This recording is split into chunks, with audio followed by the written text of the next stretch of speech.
안녕하십니까? 만나서 반갑습니다. 업보 차별경 강의 시작하도록 하겠습니다. 또 어떤 업은 중생들로 하여금 지옥의 수명을 끝까지 받게 한다.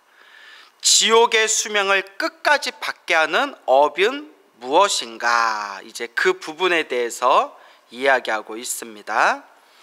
즉, 만일 어떤 중생이 지옥에 갈 업을 짓고도 스스로 부끄러워하지도 않고 남 부끄러운 줄도 몰라 그것을 싫어하여 떠나려 하지 않고 두려움도 없이 도리어 기뻐하며 또 참회하지 않고 다시 더한 악업을 지으면 그것은 마치 저 대받았다 따위와 같나니 그는 그런 업으로 지옥의 수명을 끝까지 받느니라.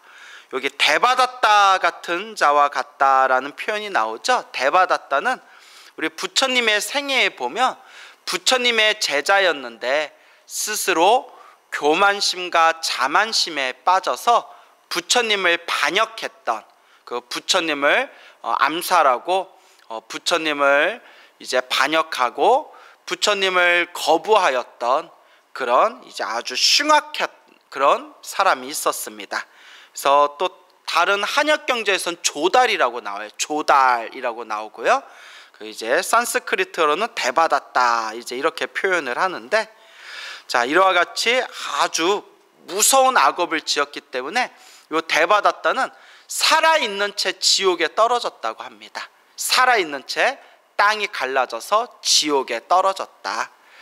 자, 그러면 우리가 지옥의 수명을 다 받게 하는 업이 무엇인가? 자, 스스로 부끄러움을 모른다. 자기 자신이 스스로 나쁜 짓을 하고 악업을 짓고 죄업을 짓고 있는데도 자기 자신의 스스로 부끄러운 줄을 몰라 하고 또 남한테 부끄러운 줄을 모른다. 그래서 우리가 부처님 교리를 공부할 때 우리 마음에 착하고 선한 마음의 작용도 있고 악하고 나쁜 그런 마음의 작용도 있다고 합니다.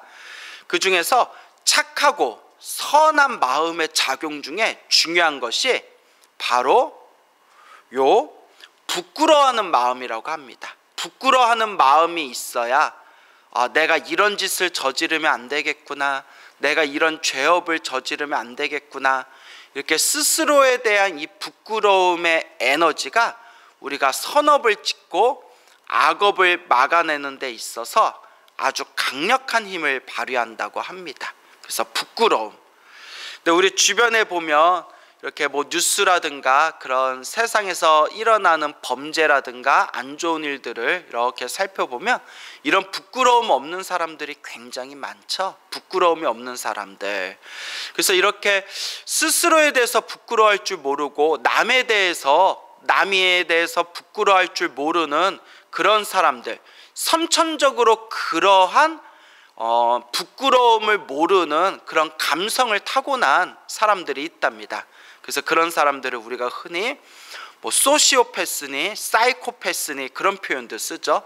그러니까 남들이, 평범한 사람들이, 정상적인 사람들이 마땅히 가지고 있는, 지니고 있는 그런 부끄러워하는 마음, 그리고 남에 대한 어떤 연민심, 그리고 스스로를 부끄러워하고 남에 대해서 또 부끄러워하고 또 남에 대해서 그런 어떤 동정의 마음을 갖는 거, 이런 것들이 굉장히 부족하거나 없는 그런 사람들이 있답니다. 그래서 심리학적으로는 뭐 소시오패스니 사이코패스니 그런 표현들이 요새 나오고 있죠. 그래서 이와 같이 스스로 부끄러움도 모르고 남 부끄러운 줄도 모르고, 그리고 내가 어떤 악업을 짓고 죄업을 지었을 때에도 그것을 싫어하면서 떠나려 하지도 않고 또 내가 지은 업보에 대해서 두려워하는 마음도 없고 오히려 죄업과 악업, 업보를 지었음에도 불구하고 오히려 막 기뻐하고 오히려 그것을 즐겨하고 그리고 자신의 잘못을 평생 동안 참회하지도 않고 그리고 뉘우치지도 않는 그런 사람들이 이제 지옥에 떨어져서 그 무거운 지옥의 업보를 다 받게 된다. 이제 이런 내용이 되겠습니다. 자, 그러면 또 다음 내용 한번 읽어보겠습니다. 또한 어떤 업은 중생을 지옥에 떨어뜨리되 반쯤 살다가 중간에서 죽고 끝까지 그 수명을 받지 않게 한다. 그래서 지옥에 떨어졌는데 만약에 내가 지옥에서 비유를 드리자면요, 지옥에서 100년을 살아야 할 업의 수명이 있었는데, 지옥의 수명이 100년을 살아야 할 업의 수명이 있었는데, 보면 지옥에 떨어지되 반쯤만 살고, 그러니까 100년 동안 받아야 할 지옥의 업보를 50년만 살고 지옥에서 죽은 뒤에 이제 지옥에 빠져나와서 다른 몸을 받게 되는 그런 경우가 있다. 그러니까 지옥에 떨어졌지만 지옥의 업보, 지옥의 수명을 다 받지 않고 반만 받은 거예요. 반만. 그래서 100년 동안 받아야 할 지옥의 업보였는데 한 50년만 받게 된 겁니다. 자, 그러니까 굳이 우리 식대로 표현하자면 한 가석방 정도 되지 않을까요? 가석방? 뭐 원래 뭐 한 20년형을 받았는데 이렇게 모범수로 살아가지고 한 10년 정도 형량을 채우고 난 뒤에 뭐 가석방 되는 그런 경우가 있지 않습니까? 혹은 뭐 특별 사면 정도 될까요? 사면받, 우리도 중간에 형량을 이제 조금 줄이고 사면받는 그런 경우도 있지 않습니까? 그래서 한번 보겠습니다. 어떤 업은 중생을 지옥에 떨어뜨리되 반쯤 살다가 중간에서 죽고 끝까지 그 수명을 받지 않게 한다. 즉 만일 어떤 중생이 지옥에 갈 업을 지어 쌓고는 지옥에 갈 업보를 지었지만 두려워하고 부끄러워하여 그것을 싫어해 떠나려 하고 또 참회하고 버리되 용맹스러운 마음으로 하지 않으면 그는 그 업 때문에 지옥에 떨어지지만 뒤에 곧 참회하였기 때문에 지옥에서 그 수명을 끝까지 받지 않고 반쯤 살다가 죽느니라. 그러니까 두려워하고 부끄러워하고 그리고 내가 지은 죄업, 내가 지은 악업을 싫어해서 떠나려 하고 또 참회하는 마음을 일으켰어요. 뉘우치고 부끄러워하고 두려워하고 그리고 참회하는 마음을 일으켰는데 이제 중요한 것은 참회를 하기는 하되 뉘우치고 참회하되 용맹스럽게 내 업장을 소멸하려고 용맹스럽게 정진하지 않았을 경우에는, 수행하지 않았을 경우에는 내가 참회하고 뉘우쳤기 때문에 내 업장이 조금은 줄었지만 이제 지옥에서 이제 반만, 지옥에서 이제 반쯤만 살다가 이제 지옥에서 나오게 되는 그런 이제 업의 어떤 세계를 이야기하고 있습니다. 자, 그럼 만약에 이 사람이 뉘우치고 방성하고 두려워하고 간절히 참회하면서 용맹스럽게, 그러니까 최선을 다해서 몸과 마음으로 최선을 다해서 스스로 수행하고 공덕을 닦고 업장을 소멸했다면 지옥에 떨어질 업도 거의 대부분 소멸할 수가 있었겠죠. 그런데 참회하고 뉘우치는 마음은 있었지만 용맹스럽게 최선을 다해서 이제 수행을 하면서 업장을 소멸하지 못했을 경우에는 지옥에 떨어지기는 떨어지되 이제 반쯤만 채우다가, 지옥의 반만 채우다가 이제 지옥에서 나오게 된다. 이제 이런 내용이 되겠습니다. 자, 그러면 이제 또 중요한 내용이 나옵니다. 또 어떤 업은 중생을 지옥에 떨어뜨리되, 자, 이제 내가 지은 업보에 의해서, 중생이 자기 스스로 지은 업보에 의해서 이제 지옥에 떨어지게 되겠죠. 지옥에 떨어지되 잠깐 들어갔다가 곧 나오게 된다. 그러니까 지옥에 떨어졌지만 금방 나온다는 거예요. 지옥에 떨어지는 그 업장과 업보를 빨리 소멸하고 금방 나오게 되는 그런 이제 업의 영향에 대해서 이야기하고 있습니다. 자, 그러면 지옥에 떨어지기는 떨어졌지만 지옥에서 금방 나올 수 있는 비결이 무엇이냐? 우리 같이 업장 많은 중생들은 이런 내용이 이제 귀에 솔깃하죠? 자, 어떤 내용인가 한번 보겠습니다.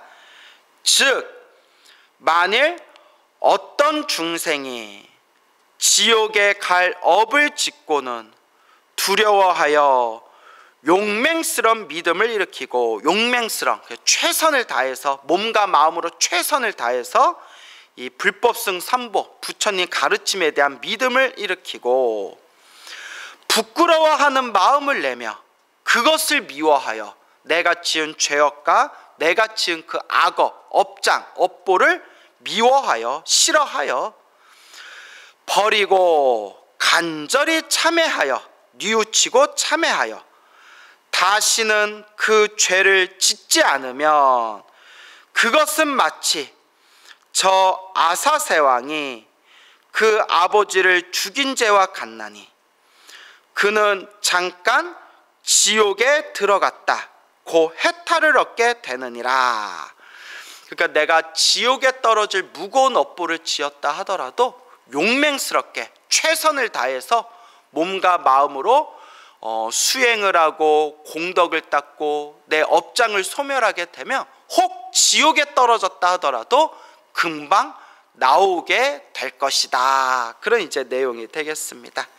자, 여기에 보면 마치 저 아사세 왕이 그 아버지를 죽인 죄와 같으니 그는 잠깐 지옥에 들어갔다 고 해탈을 얻게 되느니라. 이제 이런 내용이 나오죠. 이게 이제 부처님 생애에도 나오는 내용인데 간단하게 설명을 드리자면, 우리 석가모니 부처님 2600년 전 석가모니 부처님의 가장 신실한 그런 신도였던 신자였던 빈비사라 왕이라는 분이 있었습니다. 그래서 우리가 불교 경전 보다 보면 왕사성이라는 도시가 나오지 않습니까? 왕사성. 그래서 이제 마가다국이라고도 부르는데요. 저 마가다국 왕사성의 왕이 바로 빈비사랑 왕이었습니다. 그래서 이 빈비사랑 왕이 우리 불교 역사에서 또 아주 유명하신 분인데, 여러 가지 이제 아주 우리 불교계에 있어서 인도 불교의 부처님 당시 인도 불교에서 큰 족적을 많이 남겼습니다. 그 중에 가장 대표적인 게 우리 불교의 최초의 사원을 건립하신 분이 바로 이 빈비사라 왕입니다. 그래서 우리가 불교 공부할 때 부처님 당시 최초의 사원은 어떤 것인가 라는 그런 내용들이 나오는데요. 그게 바로 왕사성에 있는 이제 중림정사 대나무 숲에다 지은 절이다 해가지고 중림정사가 부처님 당시 가장 최초의 불교 사찰이 되겠습니다. 이 중림정사를 지을 수 있도록 땅을, 그 대나무 숲을 보시하신 분이 바로 빈비사라 왕이 되겠습니다. 그리고 평생 동안 이 부처님과 그리고 부처님의 제자분들을 시봉하고 공양을 올리고 부처님의 가르침이 널리 퍼질 수 있도록 그런 아주 적극적인 지원을 펼쳤던 분이 바로 빈비사라 왕입니다. 근데 이토록 선업을 많이 지었던, 복가 선업을 많이 지었던 왕인데, 그 빈비사라 왕의 최후는 굉장히 끔찍했어요. 이 빈비사라 왕에게 아들이 하나 있었는데 그 아들의 이름이 바로 아사세 왕자입니다. 이 아사세 왕자가 이제 자신이 빨리 권력을 쥐고 싶다는 그런 이제 욕심, 그런 번뇌와 욕망에 빠져가지고 결국 자신의 늙은 아버지인 이 빈비사라 왕을 저 철탑 속에다 가둡니다. 철탑에다 가둔 뒤에 이제 음식을 주지 않고 자신의 아버지를 철탑에서 굶겨 죽입니다.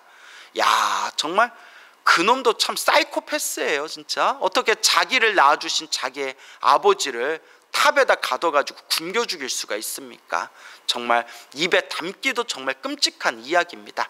하지만 이것이 바로 우리 부처님 생애 왕사성의 비극이라고 해가지고 이제 실제로 우리 부처님의 일대기에서 펼쳐졌던 가장 가슴 아팠던 사연 중에 하나가 바로 자신의 아버지 빈비사라 왕을 철탑에 가둬놓고 굶겨 죽인 사건이 되겠다. 자, 이때 엄청나게 이제 스님들과 불자들 사이에서도 논란이 일어나게 됩니다. 왜냐? 부처님 빈비사라 왕은 저렇게 평생 동안 부처님을 시봉하고 부처님의 제자인 스님들에게 공양도 많이 올리고 부처님의 법문을 듣고 마음에 깨달은 바도 있었고 저렇게 복과 선업과 공덕을 많이 닦았는데도 어떻게 저 사람, 저 빈비사라 왕의 말년이 저렇게 끔찍한 최후를 맞게 된 것입니까? 정말 인과 업보가 있는 것입니까? 저렇게 복과 선업을 많이 지었으면 말년에도 편안해야지 어떻게 저렇게 끔찍한 최후를 맞이할 수가 있단 말입니까? 이렇게 이제 논란이 있었습니다. 그렇죠. 우리 중생 입장에서도 생각해 보면 우리가 이렇게 복과 선업을 짓는 게 우리가 살아가면서 좀 편안하고 행복하기를 바라는 마음에서 복도 짓고 선업도 지은 건데 부처님을 평생 시봉했던 빈비사라 왕이 말년에 그것도 자신의 사랑하던 아들의 손에 의해서 끔찍한 최후를 맞이하게 됐으니 수많은 사람들, 수많은 불자들 사이에서 충분히 의심스럽고 의혹이 생기고 또 마음에 번뇌와 망상이 생기고 또 많은 논란을 야기할 수 있는 그런 이제 아주 가슴 아픈 일이 되겠죠. 자, 그때 부처님께서 그 의심을 일으키고 있는 의혹에 빠져 있는 수많은 불제자들에게 다음과 같이 말씀하십니다. 그대들이여, 그게 바로 인과 업보다. 좋은 일도 나쁜 일도 다 내가 지은 업의 인연이다. 빈비사라 왕이 저와 같이 끔찍한 최후를 맞이하게 된 것도 저렇게 가슴 아픈 마지막 그런 어떤 저런 아픈 가슴 아픈 저런 최후를 맞이하게 된 것도 다 빈비사라 왕이 지은 자신의 업보를 자기가 받았을 뿐이다 라고 법문을 하십니다. 그러면서 부처님께서 빈비사라 왕의 과거 전생 이야기를 해주시는데 빈비사라 왕이 이제 이번 생에 있었던 일이에요. 빈비사라 왕이 오랫동안 아들을 낳고 싶었는데 후계자가 없었다고 합니다. 아들을 낳지 못해가지고 그래서 그 당시에 가장 유명한 어느 점술가를 부릅니다. 점술가를 불러서 어떻게 해야 내가 아들을 낳을 수 있겠는가라고 그 점술가에게 물어보니까 그 점술가가 하는 이야기가 몇 년만 기다리면 아들을 낳을 수 있을 겁니다. 지금 왕의 아들이 될 사람이 지금 산에서 수행을 하고 있습니다. 산에서 수행하고 있는 수행자인데 이번 생에 수행을 많이 한 그 공덕의 힘에 의해서 이번 생 왕의 아들로 왕자로 태어나게 될 겁니다. 근데 아직 그 산에서 수행하고 있는 수행자의 수명이 아직 몇 년 남았기 때문에 조금 더 기다리시면 그 수행자가 목숨을 마치고 나면 왕의 아들로 왕자로 태어나게 될 겁니다. 조금만 기다리십시오 라고 그 점술가가 이야기를 합니다. 그 빈비사라 왕이 그 산에서 수행하는 수행자가 어디에 있느냐라고 물어봅니다. 그 점술가가 이제 신통력이 좀 있었나 봐요. 예, 어디 산에서 지금 수행하고 있습니다. 그때 빈비사라 왕이 엄청난 망상을 일으키게 됩니다. 아주 무서운 그런 어리석은 망상 하나를 일으키게 됩니다. 그게 무엇이냐 하면 저 수행자가 죽으면 이제 내 아들로 왕자로 태어나게 될 텐데 까짓거 어차피 내 왕자로 태어나면 온갖 부귀영화를 누리면서 편하게 살 수 있는데 산에서 몇 년 동안 저렇게 더 수행해봤자 그게 자기 고생만 되지 무슨 이득이 있겠느냐. 차라리 내가 빨리 저 수행자를 죽여가지고 빨리 내 아들로 태어나게 해야 되겠다라는 정말 어처구니 없는, 요새 애들 말로 얼척이 없는 그런 어리석은 망상을 일으키게 됩니다. 그러니까 빈비사라 왕이 그 생각이, 그러니까 자기 딴에는 이제 좋은 생각이라고 생각했던 거예요. 자기 딴에는 아유, 그 산에서 힘들게 수행하는데 내가 빨리 죽여주면 목숨이 다해서 내 아들로 태어나게 될 거고, 내 아들 왕자로 태어나면 편하게 이제 먹고 살 텐데 차라리 내가 빨리 이번 생의 인연을 끊어줘야 되겠다. 그래서 빨리 내 아들로 왕자로 태어나게 해야 되겠다. 그러면 나도 좋고 지도 좋은 거지 뭐. 이런 정말 어마어마하게 어리석은 망상을 일으킵니다. 그래 놓고 이제 군사들을 이제 보내가지고 산에서 수행하고 있는 그 수행자를 찾아서 그 수행자의 이제 목을 자르게 됩니다. 정말 어이가 없죠. 그러니까 이 수행자가 그 군대를 몰고 온 그 장수에게 질문을 합니다. 나는 산에서 수행한 것밖에 없는데 내가 무슨 죄를 지어서 나를 죽이려고 하는가. 그래서 그 장군이, 그 장수가 우물쭈물하다가 어차피 죽을 사람인데 솔직하게 이야기해 줘야 되겠다 해가지고 그 자초지종을 자세히 설명을 해주니까 그 수행자가 탄식을 하면서 아 하고 탄식하면서 참으로 어리석구나, 참으로 어리석구나. 나를 몇 년만 더 그냥 뒀으면 내 수행이 더 깊어지고 내 수명이 닿으면 알아서 자기의 아들로 태어났을 텐데 오히려 군사들을 보내서 나의 수행을 방해하고 오히려 내 목을 자르려 하다니 참으로 어리석구나. 내가 나중에 그 왕의 아들로 태어나게 된다면 내가 반드시 이 피눈물 흘리는 이 복수의 심정으로 반드시 나의 아버지가 된, 다음 생 나의 아버지가 되는 그 왕에게 내가 복수하리라 라는 그런 복수의 어떤 마음을 크게 일으키게 됩니다. 자, 이제 여서 눈치채셨죠?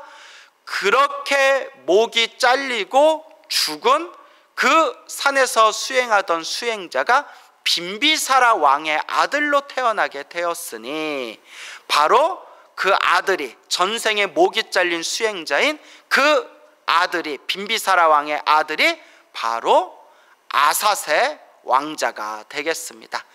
그래서 과거 전생에 그와 같은 무서운 어변에 의해서 이 아들로 태어난 전생의 수행자가 전생에 죽기 직전에 자기가 복수의 마음을 세웠던 그 업보의 인연으로 이번 생 자신의 아버지인 빈비사라 왕을 철탑에 가두고 이제 굶겨 죽이게 된 겁니다. 이 모든 게 자기가 지은 업의 인연으로 다 좋은 일도 나쁜 일도 자기가 받을 수밖에 없구나. 이와 같은 이 인과 업보의 무서움을 수많은 불자들에게 부처님이 설법하시면서 그러니 그대 불자들이여 항상 좋은 인연을 짓도록, 좋은 선업을 짓도록 노력해야 된다라고 부처님께서 말씀을 하십니다. 자, 그러면서 부처님께서 이제 마지막 마무리에 이런 말씀을 남깁니다. 저 빈비사라 왕이 그 자기가 지었던 그 무서운 살생의 업보로 자기 아들에게 굶겨 죽는 그 업보를 자기가 받을 수밖에 없었지만 또한 이번 생에 복과 선업과 공덕을 많이 쌓았기 때문에 빈비사라 왕은 목숨이 끊기자마자, 그러니까 비록 굶어 죽었지만 자신의 숨이 끊기자마자 바로 하늘세계 신으로 태어났다. 지금 저 하늘세계 신으로 태어나서 지금 아주 큰 즐거움과 행복을 누리고 있다라고 부처님께서 말씀하십니다. 그러니까 나쁜 업은 나쁜 업대로 자기가 받은 거고 좋은 업은 좋은 업대로 내가 지은 그 좋은 업은 또 스스로 받게 되는 겁니다. 그래서 이와 같이 우리가 우리 앞에 펼쳐진 좋은 인연도 나쁜 인연도 내가 지은 업의 결과다라는 것을 꼭 명심하셔야 됩니다. 그래서 우리 불자님들께 제가 늘 드리는 이야기가 내가 정말 열심히 기도하고 수행하고 복과 선업과 공덕을 닦았는데도 중간에 안 좋은 일이 생기거나 나쁜 일이 생긴 것은 내가 과거에 지었던 나의 업장, 나의 업보를 지금 그 숙제와 빚을 갚고 있는 과정이다. 내가 지었던 그 업장, 그 업보를 녹이고 있는 하나의 과정이다. 우리가 시작 없는 과거 전생에서 지금까지 살아오면서 얼마나 많은 업을 지었겠습니까? 몸과 말과 생각으로 알고 지었건 모르고 지었건 얼마나 많은 업보를 지었겠습니까? 그것을 내가 지금 수행의 힘을 통해서 그 숙제와 빚을 갚고 있는 과정이다. 녹이고 있는 과정이다. 그렇기 때문에 좋은 업은 좋은 업대로, 나쁜 업은 나쁜 업대로 다 내 스스로 받고 있는 겁니다. 다만 열심히 수행하고 복과 선업과 공덕을 닦으면 크게 받을 걸 작게 받을 수가 있다. 크게 받아야 할 업을 점점 내가 녹여나갈 수 있다라는 것을 명심하시기 바랍니다.